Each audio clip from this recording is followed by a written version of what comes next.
সাবেক বিচারপতি এইচ.এম. শামসুদ্দিন চৌধুরী মানিককেও আজ তোলা হয়েছে আদালতে। গতকাল রাতে ভারতে পালানোর সময় সিলেট সীমান্ত এলাকা থেকে তাকে গ্রেফতার করে বর্ডার গার্ড বাংলাদেশ বিজিবি। বিএনপির প্রতিষ্ঠাতা ও সাবেক রাষ্ট্রপতি জিয়াউর রহমানকে নিয়ে আপত্তিকর মন্তব্য করায় শামসুদ্দিন চৌধুরী মানিকের বিরুদ্ধে গত সোমবার নোয়াখালীর আদালতে মামলা করা হয়।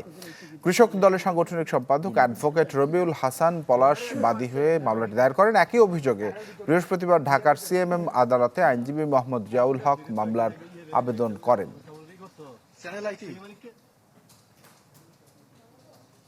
দর্শক, এই মুহূর্তে সিলেট থেকে আমার সঙ্গে যুক্ত হয়েছেন সহকর্মী আজহারউদ্দিন শিমুল।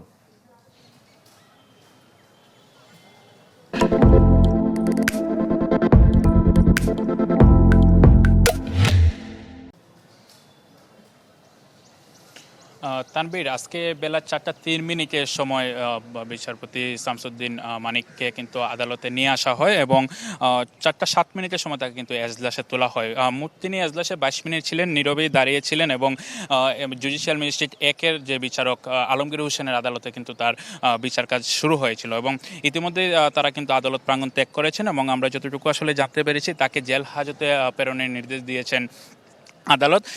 একই সাথে এখানকার যিনি দায়িত্বরত কর্মকর্তা পুলিশের রয়েছেন তিনি বলেছেন তাকে 54 দ্বারা কিন্তু গ্রেফতার দেখানো হয়েছে।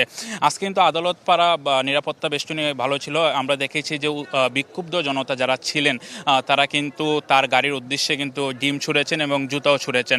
সব মিলিয়ে একটি অপ্রীতিকর ঘটনা তৈরি হয়েছিল আদালত প্রাঙ্গণে এবং গতকাল কিন্তু তাকে সিলেটের কানাইঘাটের ডুনা সীমান্তে কিন্তু আটক করা হয়েছে। প্রথমে বিজিবি তাকে আটক করে, কিন্তু তারপর রাত 2টার দিকে তাকে কানাইঘাট পুলিশের কাছে হস্তান্তর করা হয় এবং আজকে তাকে গতকাল রাতেই কিন্তু ভোর 4টার সময় তাকে সিলেট পুলিশ লাইন্সে নিয়ে আসা হয় এবং আজকে তাকে 4:03 কিন্তু আদালতে তোলা হয়। তো সব মিলে আমার কাছে এই ছিল সিলেটের আদালত পাড়া থেকে সবশেষ। ধন্যবাদ আপনাকে। আজহারউদ্দিন জানাচ্ছিলেন সিলেট থেকে।